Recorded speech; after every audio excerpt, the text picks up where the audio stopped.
सभी कैसे हो? आशा करते हैं सभी अच्छे होंगे। तो आज मैं आप class 4 subject Hindi second language की क्लास लेने जा रही हूँ। अपना कोई नया चैप्टर में स्टार्ट करने जा रही हूँ, चैप्टर 9 मेरी डायरी से। तो ये जो है एक छोटी सी एक भ्रमण के बारे में दिया गया है, जिसमें लेखक वो घूमने जाते हैं, वो राजस्थान जाते हैं घूमने, और वो उसका जो सारा भी जितना वो क्या कौन से जगह गए और क्या क्या देखा, उसने सब कुछ उसने उन्होंने डायरी में लिखा। और मैं आप लोग को एक चीज़ बोलना चाहती हूँ, डायरी लिखना एक ऐसी आदत है जो कि आप लोग का ये बहुत एक अच्छी आदत है। अगर आप लोग ऐसा कर सके तो आप लोग भी डायरी लिख सकते हैं। डायरी लिखने का अर्थ क्या होता है, आप लोग का दिन भर आप लोग जो भी क्रियाकलाप करते हैं, जो भी कार्य करते हैं, वो अपने डायरी में आपको लिखना है। तो ये डायरी आप लोग कब लिखिएगा? रात को सोने से पहले। दिन भर आप जो भी करते, स्कूल जाते हैं, स्कूल से आते हैं, फिर स्कूल में क्या क्या करते हैं, पढ़ते हैं, कुछ भी आप करते हो, तब वो सब कुछ आप ये डायरी लिखने की आदत एक बहुत ही अच्छी आदत है। ठीक है, इससे क्या होता है, आप लोग का एक राइटिंग स्किल बढ़ता है। ठीक है, आप लोग को बहुत सारे वर्ड का नॉलेज होता है, और होता है कि आप लोग किसी भी चीज़ को या फिर किसी भी टॉपिक पे किस तरह का वर्णन कीजिएगा। अगर सोचिए अगर कहीं भी घूमने गए हैं तो उस जगह का आप लोग किस तरह से वर्णन कीजिएगा। इससे आपका डायरी लिखते लिखते ये आपका एक तरह से ज्ञान आ जाता है। ठीक है, तो इस तरह से आप इसमें एक डायरी लिखने का एक आदत के बारे में दिया गया है, जिसमें लेखक का आदत था कि वो दिन भर वो जो भी क्रियाकलाप करते थे वो अपने रात को डायरी में सोने से पहले वो लिखा करते थे। ठीक है, तो इस तरह से वो एक दिन राजस्थान गए थे, तो राजस्थान में वो कौन से जगह गए थे, क्या क्या घूमा उन्होंने, क्या क्या देखा, वो सब कुछ वो अपने डायरी में लिखा था। इसी के बारे में हम लोग पढ़ने जा रहे हैं। तो सभी अपने किताब में देखिए, पेज नंबर 69, चैप्टर 9 मेरी डायरी से। तो इसमें दिया गया है संक्षिप्त में, डायरी लेखन एक अच्छी बात है। डायरी में प्रतिदिन की प्रमुख घटनाओं और क्रियाकलापों का लेखा जोखा होता है। इसे प्राय रात्रि को सोने से पूर्व लिखा जाता है। यहाँ पर डायरी लिखने का नमूना प्रस्तुत किया जा रहा है। विद्यार्थी डायरी लिखने को जीवन का अंग बनाए। ठीक है, तो इसमें आप लोग का बताया गया है कि डायरी लिखना एक बहुत ही अच्छी आदत होता है। इससे हम लोग प्रतिदिन जो भी घटना घटते हैं या फिर जो भी हम लोग क्रियाकलाप करते हैं वो अपने डायरी में लिखते हैं। ठीक है, इसे आप लोग सोने से पूर्व लिख सकते हैं।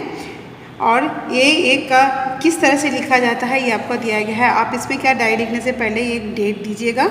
ठीक है, या हो सके तो समय भी दीजिएगा कि आप किस समय में डायरी लिख रहे हैं। इस तरह से अपना डायरी लिखना स्टार्ट कीजिएगा।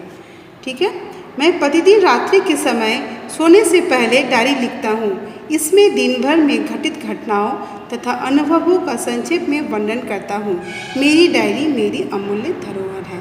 तो इसमें जो लेखक क्या कह रहा है कि वो प्रतिदिन रात्रि को वो सोने से पूर्व डायरी लिखता है, और इसमें वो दिन भर में घटित घटनाओं और अनुभवों को वो संक्षिप्त में वर्णन करता है, और वो उस डायरी उसे उसका एक अमूल्य धरोहर के रूप में वो मानते हैं। अभी एक सप्ताह पूर्व ही मैं राजस्थान में झीलों की नगरी उदयपुर की यात्रा पर गया था।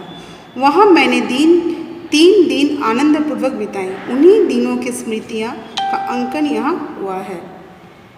ठीक है, तो ये जो है वो एक सप्ताह पूर्व राजस्थान की झीलों की नगरी यहाँ पर उदयपुर की यात्रा करने गए थे, जहाँ पर वो 3 दिन रहे, और वहाँ के विभिन्न जगहों झीलों को उन्होंने 3 दिन तक देखा।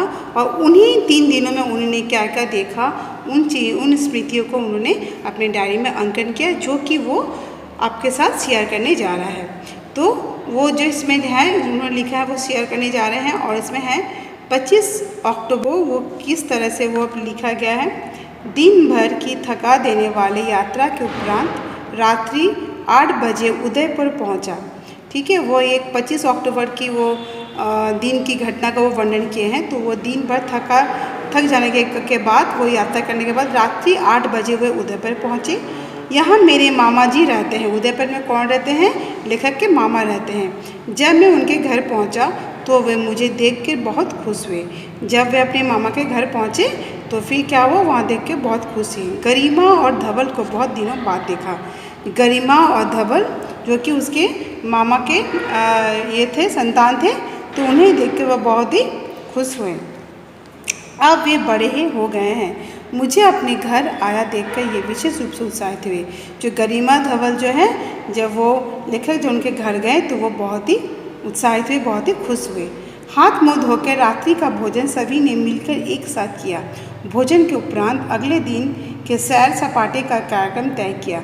10 बज रहे हैं, पलकें भारी हो रही है, मैं सभी को शुभ रात्रि कहकर सोने जा रहा हूँ। ठीक है, हाथ मुंह धोकर सभी रात्रि का भोजन किए।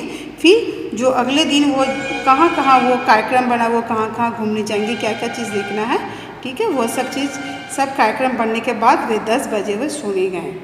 ठीक है, फिर नेक्स्ट पेज में है पेज 60। ये आपके अगले दिन का है, यात्रा का वर्णन किया गया है। 26 अक्टूबर। आज मामा मामी तथा गरिमा धवल के साथ झीलों की नगरी देखी। यह यात्रा फतेहपुर सागर से शुरू हुई। फतेहपुर सागर एक बहुत बड़ी झील है जिसे पाल बांधकर बनाया गया है। झील के बीचों बीच टापू की तरह दिखाई देने वाला एक उद्यान है, नाम है नेहरू उद्यान। ठीक है, वो मामा मामी और गरिमा धवल के साथ वो झीलों की नगरी यानी उदयपुर वो घूमने गए। वहाँ वो फतेहपुर सागर से शुरू किया। उन्होंने अपना यात्रा कहाँ से शुरू किया? फतेहपुर सागर से। फतेहपुर सागर क्या एक बहुत ही बड़ी झील है, ये एक बहुत बड़ी झील है जिसे पाल बांध कर बनाया गया है। तो उसके चारों ओर पाल बांध कर बनाया गया है। झील के बीचों बीच टापू की तरह दिखाई देता है। जो झील के बीचों बीच जो है एक टापू की तरह एक उद्यान है दिखाई देता है। इस उद्यान का नाम है नेहरू उद्यान। हम नाव में बैठकर नेहरू उद्यान पहुँचे। उद्यान के प्रवेश द्वार पर बनी है 2 बड़ी बड़ी मछलियाँ। ठीक है, जैसे वो उद्यान में पहुँचे वहाँ पर जो प्रवेश द्वार में है 2 बड़ी बड़ी मछलियाँ बनी हैं। सामने बनी है एक औरत की मूर्ति, राजस्थानी गहने और पोशाक पहने। ठीक है, तो उस उद्यान के प्रवेश द्वार में क्या है, एक राजस्थानी औरत की मूर्ति बनी है जो कि वह गहने और पोशाक पहनी हुई है। उसके हाथों में गंगा सागर है। मुझे ऐसा लगा जैसे कोई सचमुच की स्त्री पानी पिला रही है, किंतु गरिमा और धवल को मुस्कुराते हुए देखकर मैं तुरंत समझ गया। तो वो इस तरह से मूर्ति बनाई गई थी मानो वो एक सचमुच की मूर्ति है और वो उससे जो गंगा सागर निकला है मानो उससे कोई वो पानी पिलाने के लिए वो स्त्री खड़ी है। ठीक है, वो निकट ही बना है। नाव को आकर एक एक होटल है, ये चित्रों में से सज्जित है। हमने यहाँ कुल्हड़ों में चाय पी। ठीक है, तो वहाँ पर एक निकट ही क्या है, नाव के आकर एक होटल है, तो उसके निकट ही एक होटल है। तो वहाँ पर जो यहाँ चित्रों से ये जो होटल है बहुत सारे चित्रों से सज्जित है। वहाँ पर जाके उन्होंने कुल्हड़ों में चाय पी। तो बच्चों आज मैं आप लोग को यहीं तक पढ़ाती हूँ, फिर इसके बाकी का मैं आप लोग को बताने जा रही हूँ। जो जीवन मूल्य है इसमें जो पहला है मनोरंजन भ्रमण। तो मनोरंजन तो जब भी आप लोग कहीं किसी भी जगह पे आप लोग घूमने जाते हो तो वहाँ पर आपको बहुत ही अच्छा लगता है। ठीक है, फिर भ्रमण यानी पूरे जगह उदयपुर के विभिन्न जगहों पे उनके विभिन्न जो झीलें हैं उनको घूम घूम के देखना। ऐतिहासिक ज्ञान, चूँकि ये कि एक प्राचीन सभ्यता में आती है तो वहाँ पे बहुत सारी आपको ऐतिहासिक ज्ञान को प्राप्त होगा, क्योंकि बहुत सी चीज़ जो पहले बनाई गई थी वो चीज़ आप लोग वहाँ देख के आप लोग वो जान पाएंगे। डायरी लेखन की आदत, इससे आप लोग को डायरी लिखने की आदत भी पड़ेगी। पर्यवेक्षण की दृष्टि, ठीक है, जब आप लोग विभिन्न जगह पर घूमते हैं, नई नई चीज़ों को देखते हैं तो आपको इससे पर्यवेक्षण यानी बहुत सारी चीज़ों की आपको जानकारी मिलती है। ठीक है, तो फिर मैं आप लोग को शब्दार्थ बताने जा रही हूँ जो आपकी किताब में दिया हुआ है।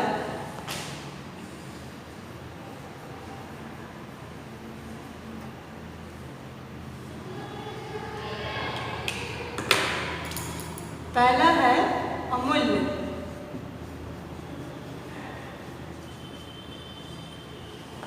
जिसका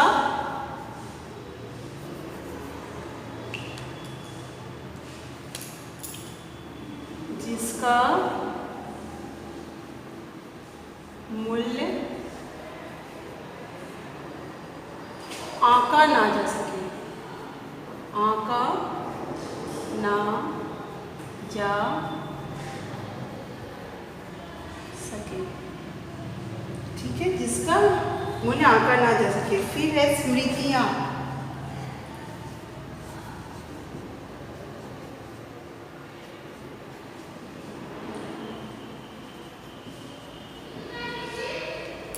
ये है आपका यादें। उपरांत,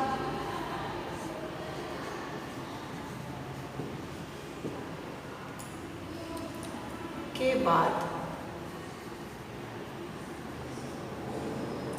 फिर है आपका उत्साहित,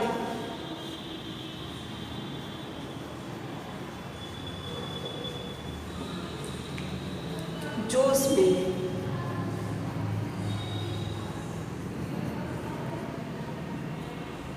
फिर है आपका उद्यान,